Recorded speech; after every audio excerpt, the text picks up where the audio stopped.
La verdad, hablar sobre el tema del rapto secreto nos puede llevar horas y horas para ver desde su origen a ver cómo pueden contradecir tantos otros textos de la Biblia. Mas hoy, en esta introducción, apenas quiero plantear dos ideas para luego desarrollar en el transcurso del tema. Primera idea. ¿De dónde surge la idea de que Dios va a librar de la gran tribulación a su pueblo en el tiempo del fin? ¿Sabes cuál es el peligro de eso? Muchos sustentan, aquellos que creen en el rapto secreto, que el libro de Apocalipsis ya no es válido más. Por eso es que dentro del mundo cristiano, especialmente la idea dispensacionalista, luego vamos a explicar en qué consiste eso, creen de que para nosotros, que somos el pueblo de Dios, la iglesia, ahora en una dispensación, en un periodo de tiempo, el libro de Apocalipsis no es necesario porque todo lo que se ve allí es para los judíos. Y cuando Dios le dice a Juan, sube acá, Juan ahí representa la iglesia. Yo no sé de dónde salió tal idea, porque lo que le está mostrando Dios es una visión del futuro. No está diciendo de que es allí, a partir del capítulo 4, la iglesia sube, porque ahí en ningún momento no dice que Juan fue raptado, no dice, Juan estaba en visión, así de simple. Entonces, ¿de dónde sale la idea de que el pueblo de Dios no pasará por la tribulación? Cuando tú ves a través de toda la historia, el pueblo de Dios no fue librado de la tribulación en el asunto de retirarlo, sino que el pueblo de Dios, al pasar por la tribulación, Dios lo protegió en la tribulación. Te voy a hacer ejemplos prácticos. Cuando vino el diluvio, ¿Dios robó a Noé? No, Él lo protegió a Noé en el diluvio. Otro asunto, cuando el pueblo de Dios pasó por grandes tribulaciones, ellos no fueron llevados para ser evitados. Los 3 amigos de Daniel fueron lanzados al horno de fuego, mas Dios los protegió en el horno de fuego. Entonces, la idea de que Dios va a retirar para que la calamidad de la tribulación mencionada en Apocalipsis no sufra el pueblo de Dios, pues es una idea totalmente equivocada. Además, quiero decirte que en Apocalipsis hay 2 tipos de sufrimiento.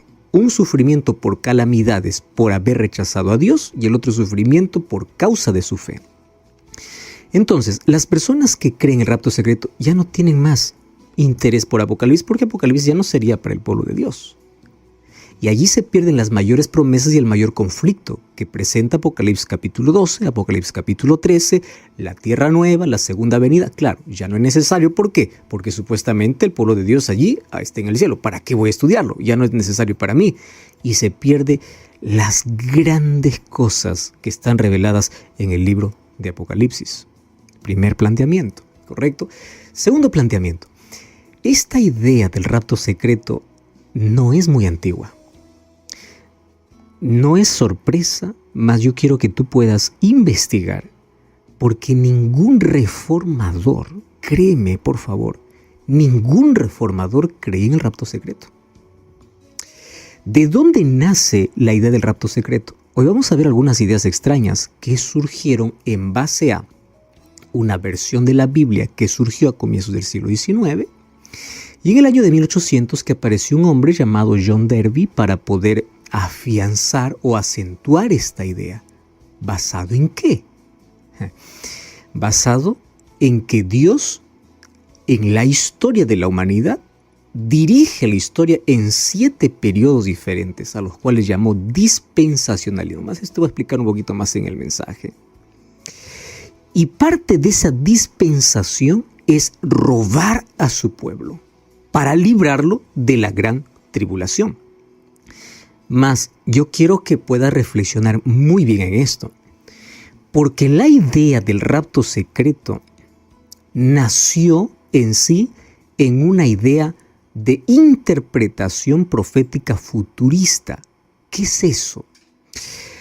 Cuando el catolicismo se dio cuenta de que el protestantismo estaba hablando de que el cuerno pequeño, de que Apocalipsis capítulo 13 apuntaba al sistema perseguidor de cristianos, que era el sistema papal, el catolicismo creó una interpretación diferente de las profecías, a los cuales llamó futurismo, para desviar la mente del verdadero anticristo y colocar al anticristo para el tiempo del fin, donde supuestamente aparecerá un anticristo que gobernará por 7 años. Mientras él gobierne la tierra, el pueblo de Dios es robado. Pero eso de robado ya fue creado, ahora vamos a ver por quiénes, mas John Derby fue uno de los propulsores de esta idea. Los protestantes no creen ninguno de eso. Es más, dejemos a los protestantes de lado. La Biblia no respalda en ningún texto de que Dios robará a su pueblo. Pastor, ¿y entonces qué significa 2 estarán en el campo, una será tomada, otra será dejado? ¿Qué significa que Dios vendrá como ladrón en la noche? ¿Acaso ahí donde se está diciendo que va a robar? Espera allí.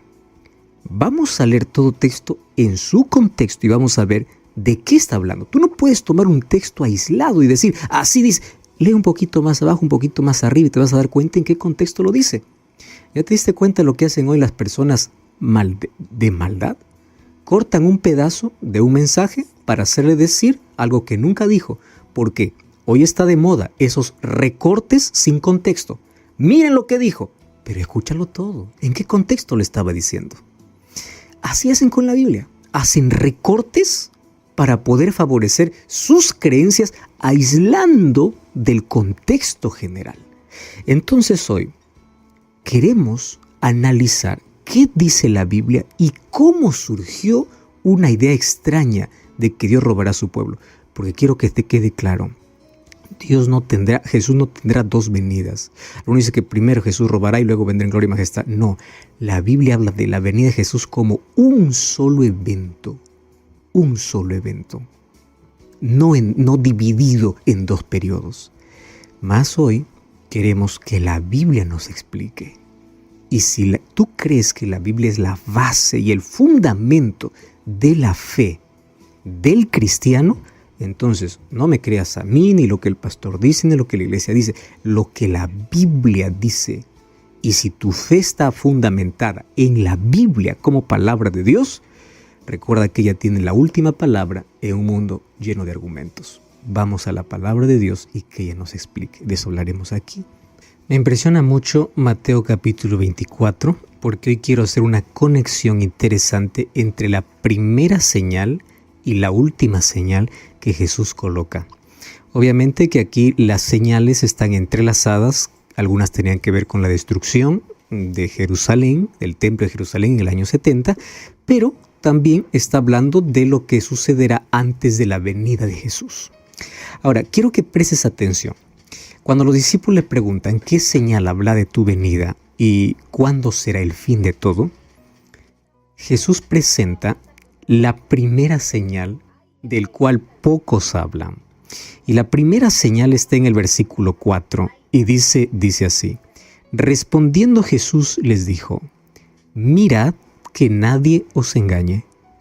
Algunos piensan de que esto era apenas una respuesta, mas esta es la primera señal. ¿Está bien? Ahora, ¿cuál es la última señal antes del regreso de Jesús? Versículo 14. Versículo 14 dice, y será predicado el evangelio del reino para todo el mundo, para testimonio de todas las naciones, y entonces vendrá el fin. Ahora, préstame atención aquí. ¿Cuál es la diferencia entre la primera señal y la última señal ante el regreso de Jesús? Voy a hacer una conexión. La primera es, mira, nadie os engañe. Y uno puede pensar que aquí está hablando de la mentira de manera general. Es verdad, porque cada vez hay más estrategias para poder crear la mentira y hacerla parecer verdad. Es verdad. Pero aquí no está hablando Jesús de la mentira en el mundo. Está hablando de la mentira en el ambiente religioso. Porque el siguiente versículo, el versículo 5 dice, vendrán muchos en mi nombre diciendo yo soy el Cristo. Entonces, no está hablando de la mentira de manera general. Está hablando de la mentira en el ambiente religioso. Quiere decir que antes de la venida de Jesús, el mundo estaría confundido porque dentro de la misma iglesia o dentro de las mismas religiones se crearán mentiras. Mirad que nadie os engañe. ¿Cuál es el antídoto para esa mentira? La última señal. ¿Cuál es la última señal? El evangelio tiene que ser predicado. La palabra tiene que ser abierta. La Biblia tiene que estar colocada por encima de toda tradición, mentira y de todo lo que Satanás ha creado para poder destruir la verdad. Entonces, la predicación de la pureza del evangelio es el antídoto para la primera señal que Jesús mencionó, que estaría inundado en todo el mundo. Entonces, para comenzar, mirad que nadie os engañe. No es una alerta para hablar de todo tipo de mentiras. Está incluido todo, pero específicamente aquí está hablando del ambiente religioso. ¿Cuáles son las mentiras dentro del ambiente religioso que se han creado? Pues yo te puedo enumerar muchísimas, porque hoy hay tanta gente tomando la Biblia, comienzan a hablar sus propias creencias aisladas del texto bíblico. Entonces uno puede pensar, ¿pero cómo? Si él abrió la Biblia. Entonces, aquí ya te hemos enseñado en algunas oportunidades que una de las maneras que nosotros necesitamos hacer para no ser engañados es así. Cuando yo escucho un mensaje, yo anoto el texto bíblico, subrayo el texto bíblico, leo el texto bíblico, pero luego que termine el mensaje, voy a leer el contexto. ¿Realmente lo que me dice está en el contexto correcto? Tú ya escuchaste aquella historia que una persona iba a la Biblia y dice, voy a escuchar lo que sea que Dios me hable. Abre ya, lo que sea, esto es lo que Dios me hable. Y ahí encontré el texto y Judas fue y se ahorcó. Entonces dice que Dios está pidiendo que me ahorque. Voy a pedir otro texto. Va a otro texto. Y encontró, ve y haz tú lo mismo. No, así no se lee la Biblia. ¿Entiendes? Hay que leerlo en un contexto. Y ese contexto nos da una idea completa de lo que está hablando. Por eso es que muchos confunden los textos de Pablo. Habla contra la ley. No habla contra la ley. Habla contra el legalismo, que es otra cosa. Ahora, entre las tantas mentiras, la que más predomina dentro del mundo religioso tiene que ver con tres cosas. ¿Está bien? Número 1, la inmortalidad del alma. Que el ser humano tiene un alma y que cuando muere sale o va a disfrutar o va al infierno. Esa es una de las ideas. Otra de las ideas extrañas dentro del mundo religioso tiene que ver con el día de adoración. Y claro, obviamente por allí tanta discusión cuando simplemente se saca la ley de Dios, que son principios de vida, para anular el día de reposo. Que ese es otro tema que tú puedes buscar incluso en nuestros programas cuando hablamos sobre ese tema. Y el otro tema tiene que ver con su venida. Fíjate qué interesante que dentro del cristianismo, no estoy hablando de todas las religiones, porque todas las religiones están esperando a alguien. Los judíos los ortodoxos siguen esperando al Mesías, la nueva era sigue esperando al maestro cósmico, los musulmanes están esperando, o sea, todos están esperando a él. Pero dentro del cristianismo no hay duda que todo cristiano espera a Jesús. ¿Está bien? Hasta ahí todo bien. El problema está cómo lo espera. Y allí es donde surge el conflicto. Unos dicen, Cristo viene y me preparo para su venida. Otros dicen, no, Cristo primero roba y cuando roba yo tengo oportunidad para que si no me fui, todavía tengo oportunidad para seguir arrepintiéndome y luego Jesús me lleva. ¿Me entiendes? Ahí está el problema y el engaño. Mirad que nadie os engañe. Entonces, dentro de este contexto, el engaño peligrosísimo se llama rapto secreto. Esta idea cautiva mucho tanto ministros, maestros, iglesias. Y hoy te voy a mostrar, de manera breve obviamente, cómo la creencia del rapto secreto engloba otras creencias totalmente contrarias a lo que Jesús enseñó. Todas estas enseñanzas, que es un conjunto de cosas, está agrupado dentro de una idea que tú puedes investigar un poquito más, que se llama dispensacionalismo. Pastor, ¿y qué cosa es dispensacionalismo? Es una palabra extraña y larga. Ahora te voy a explicar. Pero las escuelas fundamentalistas tienen por lo menos 7 problemas o 7 errores. Ojo con lo que te estoy diciendo. Cuando tú comparas lo que el dispensacionalismo proclama a lo que la Biblia dice, está totalmente aislada. ¿Y cómo comenzó esta historia? La principal agencia en su promulgación fue, no vas a creer, una Biblia de referencia. La Biblia de referencia Scofield. Cerca del principio de este siglo, surgió esta creencia extraña. Fue traído, nació mejor, en Estados Unidos. ¿Con quién? Un hombre llamado Malaquías Taylor.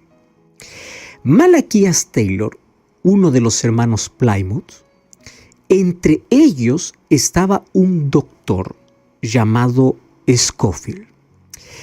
Este llegó a ser el principal exponente de la teoría del dispensacionalismo. Tanto le impactó a este doctor que él preparó una edición de la Biblia con notas y encabezados para explicar los textos. Quiero que tú entiendas, cuando tú ves versiones de Biblia, el problema no está en la Biblia, el problema está en las Biblias comentadas. ¿Cuáles son las Biblias comentadas? Está el texto bíblico, aparece una línea y abajo dice, aquí está la explicación a ese texto. Entonces nosotros hay que ser cuidadosos para ver quién explica y qué explicación tiene, porque vas a encontrar diversas Biblias que tienen este tipo de resúmenes, encabezados o argumentos. Obviamente aquí yo no estoy descartando, hay Biblias extraordinarias que nos abren los ojos en cuanto a arqueología, en cuanto a historia, pero cuando es un asunto doctrinal, nosotros necesitamos estar atentos. Entonces, esta Biblia colocó su error de manera sutil, inteligente. Ahora, el asunto es que esto se propagó. ¿Y sabes por qué se propagó? Porque al ser una versión de Biblia, hay muchos inocentes que van y dicen, la Biblia es todo, o sea, lo que está es como Biblia y también lo que está como resumen, o lo que está como añadidura, o como nota, o como encabezado, o como explicación. Pero un momento, cuando tú vayas a ver una Biblia comentada, tú tienes que leer la Biblia y los comentarios, analizarlo, porque los comentarios ya no son inspirados, son argumentos humanos. ¿Entiendes? Entonces, esta doctrina entró de manera sutil y se expandió de una manera rápida, claro, porque la mayoría iba y compraba una Biblia, y al comprar una Biblia no distinguía qué era nota y qué era lo que la palabra de Dios dice en sí. Y es así donde se propagó. Entonces, allí se fundamentó y se esparció las llamadas dispensaciones. Entonces, aquella Biblia de referencia Scofield divide a la historia en 7 periodos llamados 7 dispensaciones. Ahora vas a entender por qué se llama dispensacionalismo. Entonces, ¿qué cosa es lo que ellos colocan? Dice que el mundo o la historia de nuestro planeta está dividido en 7 periodos a los cuales llaman 7 dispensaciones. O sea, cada periodo es llamado una dispensación. La primera dispensación es la dispensación de la inocencia. Génesis 1 hasta Génesis 3, hasta que entró el pecado, es la dispensación de la inocencia. La segunda dispensación es la dispensación de la conciencia. Viste que se escucha, está bonito, ¿no?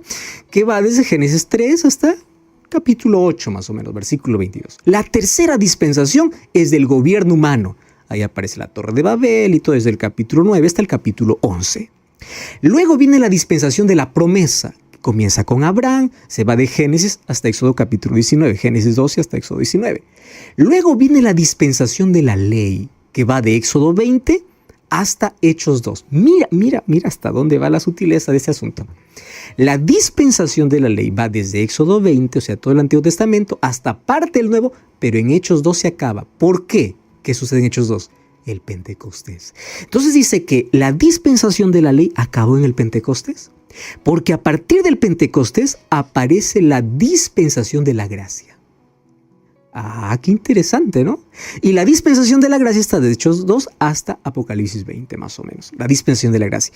Y de allí viene la dispensación del reino, que no es en sí para el pueblo de Dios, es solo para los judíos. Luego te voy a explicar un poquito mejor eso. Entonces, supuestamente la historia está dividida en 7 dispensaciones. Comienza por la inocencia, conciencia, gobierno, ley, gracia y reino, etc. Todo eso.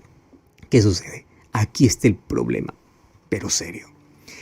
Se cree en el dispensacionalismo que Dios tuvo un plan de salvación diferente para cada periodo de tiempo.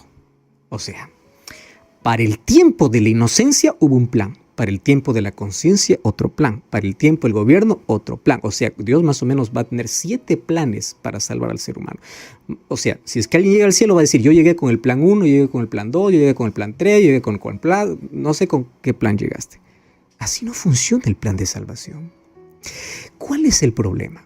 El problema del dispensacionalismo dice, hoy estamos en el reino de la gracia, la ley no vale. Porque eso fue en el periodo de ¿qué? De la ley. Eso fue en el tiempo de la ley. Ahora estamos en el tiempo de la gracia. Cuando tú analizas la ley son principios. No matar no tiene que ver con una cultura, tiene que ver con principio de vida. No cometer adulterio, no robar, no tiene que ver con cultura, son principios de vida. Pero el dispensacionalismo te dice así, la ley no existe más. Ahora solo gracia. ¿Por qué? Porque estamos en ese periodo, en esa dispensación de la gracia. Entonces, ley, ¿para qué existe? Y ahora esperamos la dispensación del reino, que eso va a ser para los judíos. Pero antes que venga el reino para los judíos, hay un rapto para los gentiles, para los creyentes. Mira, hasta aquí no te he presentado ningún texto bíblico porque no existe, pues. No existe texto bíblico que respalde esto. Yo apenas te presenté Mateo 24. Mirad que nadie os engañe. Entonces, en la idea dispensacionalista dice, en el tiempo de la ley no hubo gracia. Y eso es mentira. ¿Por qué razón? Mira, Apocalipsis capítulo 14, versículos 6 al 12 dice así. Un ángel descendió en el cielo para predicar el evangelio eterno. El evangelio no estuvo cambiando cada rato. El evangelio fue presentado por fe y gracia desde que Adán pecó. La gracia fue demostrada en los corderos que murieron y por la fe ellos debían creer en un Salvador que iba a venir. ¿Cómo crees que fueron salvos todos los del Antiguo Testamento? ¿Por la ley? No, por la gracia. Y en el Nuevo Testamento, ¿cómo somos salvos? Por la gracia y por la fe. Y los mandamientos siguen vigentes. Lee Apocalipsis 14:12. Aquí está la paciencia de los santos, en Apocalipsis. Los que guardan los mandamientos de Dios y la fe de Jesús. O sea, no existe en la Biblia periodos de tiempo donde Dios tiene planes diferentes. El plan de Dios es uno. Entonces, estas dispensaciones son catalogadas como arbitrarias, todas son imaginativas y no tienen un respaldo espiritual, porque la Biblia no habla de dispensación de la conciencia humana, de inocencia, aunque coloque en textos bíblicos, no habla. La Biblia habla de promesa, la promesa que Dios hizo a Abraham, la cumplió con Israel, la que no se cumplió con Israel, ¿pasó a quién? Al Israel espiritual. Eso es lo que dice la Biblia, que nosotros formamos parte del Israel espiritual. Las promesas de Dios fueron para toda la humanidad, para aquellos que creen en Cristo. Entonces, si tú amas la palabra de Dios y fundamentas tu base en la Biblia, yo te invito a analizar los 7 problemas del dispensacionalismo. Primer problema, ¿qué cosa es dispensacionalismo? Ellos creen que la dispensación es un periodo de tiempo. La Biblia, cuando habla de dispensación, no habla de un periodo de tiempo. Tú vas a encontrar en Efesios 1:10, Colosenses 1:25, que la palabra dispensación en la Biblia se refiere a administración de tiempo, no periodo de tiempo. La manera como se administra un tiempo es diferente a un periodo de tiempo. Entonces, Dios tuvo un plan centrado en el Evangelio y el Evangelio es eterno. Enoc, Abel, Abraham, Moisés fueron salvos por gracia y ellos obedecieron la ley. En el Nuevo Testamento somos salvos por la gracia y tenemos que ser obedientes a la ley. Fe y gracia siempre fue el plan de salvación. Entonces, no existen periodos diferentes de tiempo donde Dios tiene diferentes planes. Segundo problema, el antinomianismo. ¿Qué significa eso? En contra de la ley. ¿Sabe lo que dice la Biblia Scofield en Gálatas 3:24? En la parte de comentarios dice así: La ley es un misterio de condenación, muerte y maldición. Eso no está en la Biblia, eso está en los comentarios. ¿Sabes qué dice la Biblia? La Biblia dice, ¿por la fe invalidamos la ley? De ninguna manera, dice Romanos 3:31. Romanos 7:12, que dice la ley es santa, el mandamiento es santo, justo y bueno. Mucho cuidado con los comentarios a lo que dice la Biblia. Este es el segundo error del dispensacionalismo. El tercer error es la falsidad del anticristo. ¿Por qué? Porque ellos colocan que un anticristo va a surgir en el tiempo del fin, cuando el anticristo, según Daniel capítulo 7 y Apocalipsis capítulo 13, es un poder que ya ejerce en el mundo, que se coloca en lugar de Cristo, que asume el papel de Cristo, que persiguió a los cristianos y que volverá a tener un papel preponderante en el tiempo del fin. No es alguien que aparecer, es alguien que ya está. Y ahí aparece la falacia del rapto secreto. Entonces, que Dios va a robar a su iglesia cuando surge el conflicto. En la Biblia yo encuentro que Dios, cuando dice de guardar, yo te guardaré en la obra de la prueba. Guardar no significa robar. Guardar, librar, significa proteger en la tribulación. Eso es lo que siempre existió en la Biblia. ¿Y cuál es el último periodo que llama del reino? ¿Tú sabías que esta es una ilusión del retorno a los judíos? Muchos incluso piensan de que un Mesías va a venir, va a reconstruir su ciudad, va a reconstruir su templo. ¿Y de dónde nació esta idea? Y la última, ¿no? La posposición del reino es de que cuando existe el rapto secreto, se irán los preparados y los que no están preparados todavía tienen un poquito más de tiempo para arrepentirse. Esto es una herejía. La Biblia dice, hoy es el día de salvación porque hay una sola oportunidad. Pastor, ¿y qué significa dos estará en el campo, una será tomada, otra será dejada? Tú no importa con quién estés, la salvación es personal. No porque el Padre es consagrado, el Hijo se salva. Y aunque estén juntos, la salvación de manera personal es dada. Si yo tomo el texto de manera literal, significa de dos, uno se salva. Eso significa que 50% está perdida y 50% está salva. Y eso es una herejía, porque la salvación no se trata de porcentajes. Número 2. Dos estarán en el campo, una será tomada, otra será dejada. Está en el contexto del diluvio. Tú lee, yo ya no tengo más el tiempo, pero lee Mateo 24.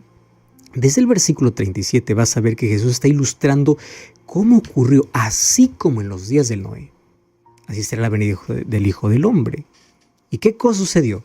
Allí dice que no todos estaban preparados. Vino el diluvio y se los llevó. ¿A quiénes se los llevó? A los que no entraron en el arca. Tomando esa ilustración, Jesús dice, así también será en el tiempo del fin. Dos estarán en el campo, una será tomada, otro será dejado. ¿Por qué? Porque uno está preparado y el otro no está preparado. ¿Y qué significa que Jesús vendrá como ladrón en la noche? No significa que Él viene a robar a su pueblo. Lo que significa es que el ladrón no avisa. Entonces, las personas tienen que estar preparadas, vigilantes. Así como el ladrón no avisa para robar, Jesús dice, cuando yo llegue, para muchos estarán totalmente despreparados, no estarán preparados. Ahora, cuando nosotros vamos a la Biblia encontramos que la venida de Jesús es un solo evento. Anota los textos y en su contexto lee Hechos 1:11. Así como habéis visto ir, así volverá. Mateo 25:31, vendré en gloria y majestad. Vendrá de manera visible, Apocalipsis 1:7, Mateo 24:27. Vendrá de manera gloriosa porque viene con todos sus ángeles, según Mateo 24:30. Vendrá de manera audible, según 1 Tesalonicenses capítulo 4, versículo 16. No hay textos que respalden otra idea. Entonces, fundamenta tu fe en la palabra de Dios. Y hoy quiero que juntos entreguemos la vida a Cristo para estar preparados para su segunda venida, que ocurrirá en gloria y majestad. Ora conmigo. Gracias, Señor, por tu palabra y enséñanos día a día a profundizar nuestra fe y nuestra base solo en tu palabra. Abre nuestros ojos para distinguir aquello que está errado y aquello que es verdadero. Mas colocamos nuestra fe en ti y ayúdanos a estar preparados para tu venida. En el nombre de Jesús.